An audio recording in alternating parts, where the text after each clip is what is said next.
And my brother, my sister, today we're going all the way to Senegal to talk about the man whose photograph you see here. Oh my God. It's a beautiful photograph, isn't it? He's called Ousmane Sembene. Ousmane Sembene. Ousmane is spelled O-U-S-M-A-N-E. Sembene is S-E-M-B-E-N-E. The greatest filmmaker Africa has ever seen, arguably. His name is Ousmane Sembene. Hi! He never went anywhere without his smoking pipe. He smoked, oh my God have mercy, even while in bed. This is Ousmane Sembene.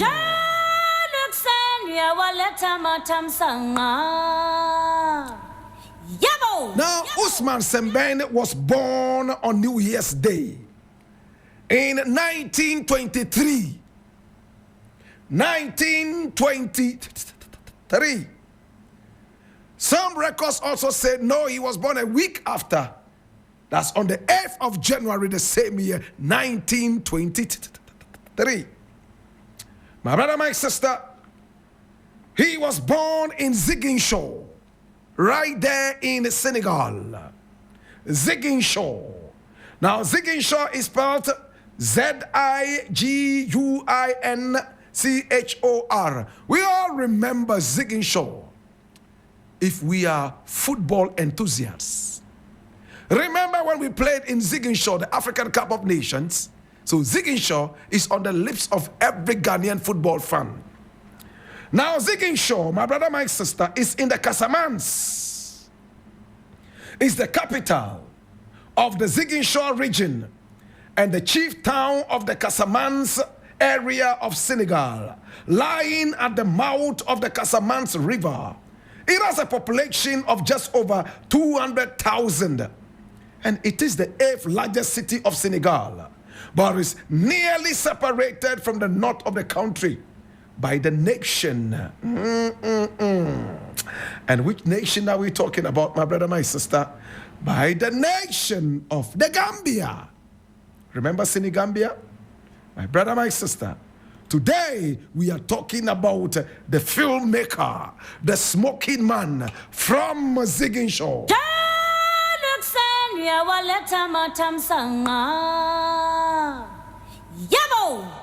His mother and father came from the Serre family. The Serre family, S-E-R-E-R, Serre family. Now the Serre people, my brother, my sister, are a West African group. They are the 3rd largest ethnic group in Senegal. Just like the Akan, also the Fulani, the Mampusi. These are all ethnic groups. This is Serre. His mother was a housewife, and his father was a fisherman. Oh my God. And at a very young age, he was introduced to the Serre region. The Serre religion. Serre religion. What was the Serre religion? They worshipped idols. And they had a special god who liked to drink yogurt. So what they needed to do was to get the cow milk, leave it for some time so that it will coagulate and turn into yogurt, and then they fed it to the god. In Ghana, a lot of the gods drink chicken blood. Some of them also drink apeteshi. Some also drink schnapps. But the Serre gods only drank and still drink yogurt. But the yogurt must come from the cow. Little boys in the family were those who were asked to go and get the cow milk, and then they kept the milk in a corner, and then it coagulated and turned into yogurt, and then they fed it to the Serre gods. Our hero for today, the smoking man, Ousmane Sembene, was one of the children trusted by his family to go get the milk from the cows early in the morning, put it in a corner, coagulate it after a few days, and feed it to the gods. But he himself loved yogurt. So what did he do? Instead of feeding the gods with the yogurt, he hid in the gods' rooms and he drank the yogurt himself without giving it to the gods. But before he did it, he spoke to the gods and said, "You gods, you have it all already. But we here are very hungry. You are supposed to give us food. Excuse me to drink this milk because I am hungry. Please."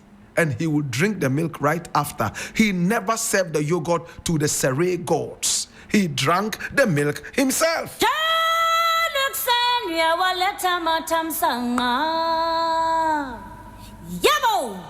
It was in the days of colonial rule.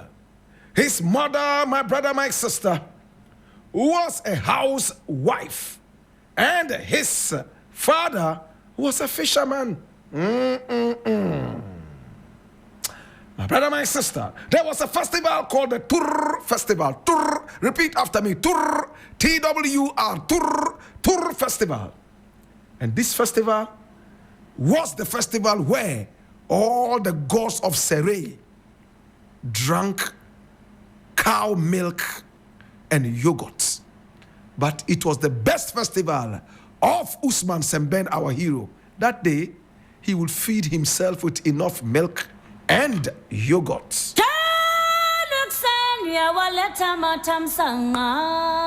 His parents did not believe in school, so he followed his father to the seaside to fish.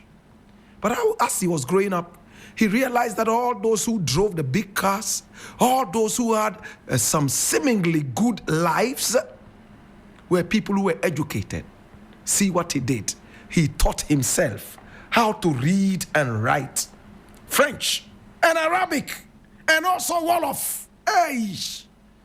He taught himself how to write, read Arabic, French, and Wolof, which was his language. My God. His mother spoke Wolof fluently, and he learned that. He learned Arabic at the madrasa, taught himself how to write and read French and also Arabic.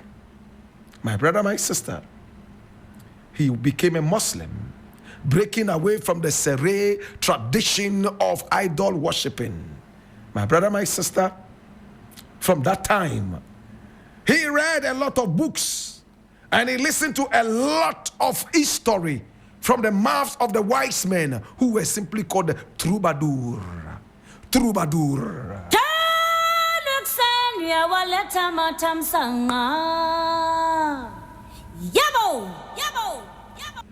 In 1944, during the World War II, and after the fall of France, Ousmane Sembene was drafted into the Senegalese Tirailleurs. It's a French army. He later, my brother, my sister, became more involved with the French army until 3 years later in 1947, when he participated in a long railroad strike on which he later based his seminal novel, God's Beats of Wood, which was published in 1960. He saw the racism. He saw colonialism. He saw slavery. Oh my God. He saw this. He even wrote the book, The Blakk Rasta. Oh my God. The story of racism. He saw it all. My brother, my sister. He started to write more. He also wrote on issues of xenophobia. Oh, he was a social realist. My brother, my sister. He started to write plays.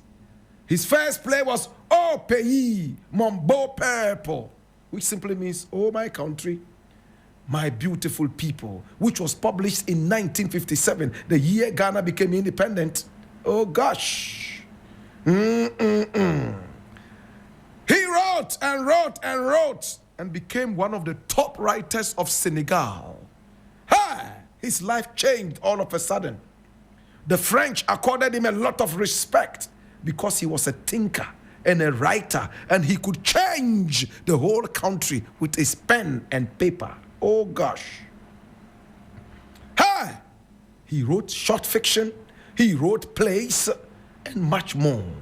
Then he decided to go into filmmaking because a lot of Senegalese people at the time could not read, neither could they write. So he went to them using the silver screen. He wrote plays, he acted the plays, he made movies. Oh Lord, God have mercy. He did all this, and he encouraged the people's night school.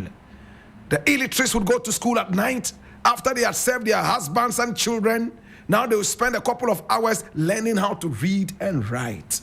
Oh, in 1963, Ousmane Sembene produced his first film, a short film called Barom Seré, The Wagoner. It was a hit.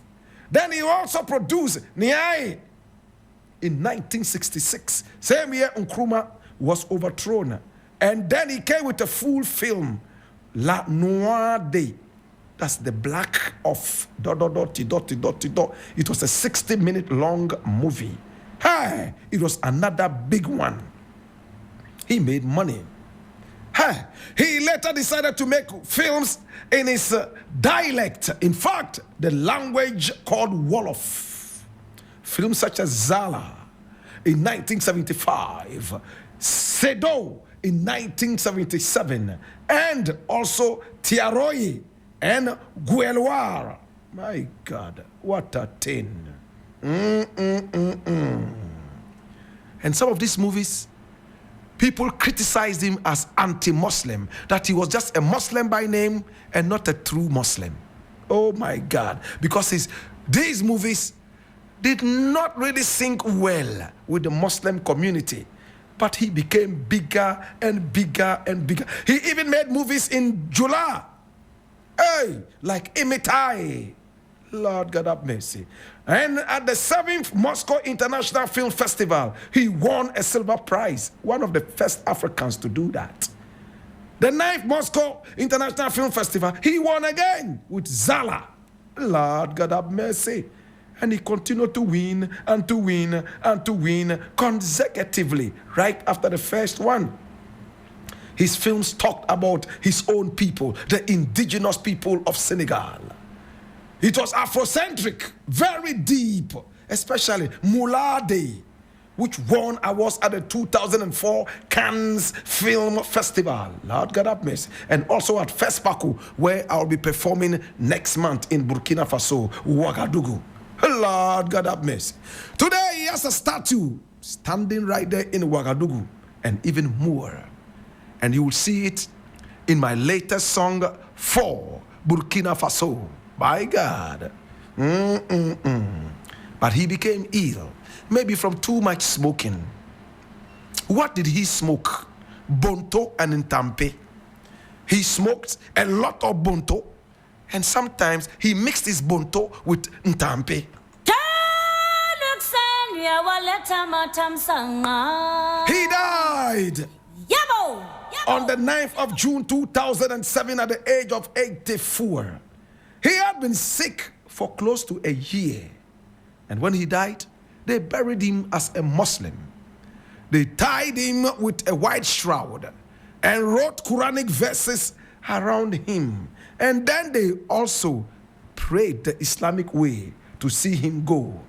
My brother, my sister, today there are roads named after him in Senegal. There are statues built of him.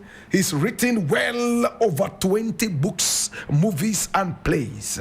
Today we remember this great son of the land, Ousmane, the smoking king, Sembene.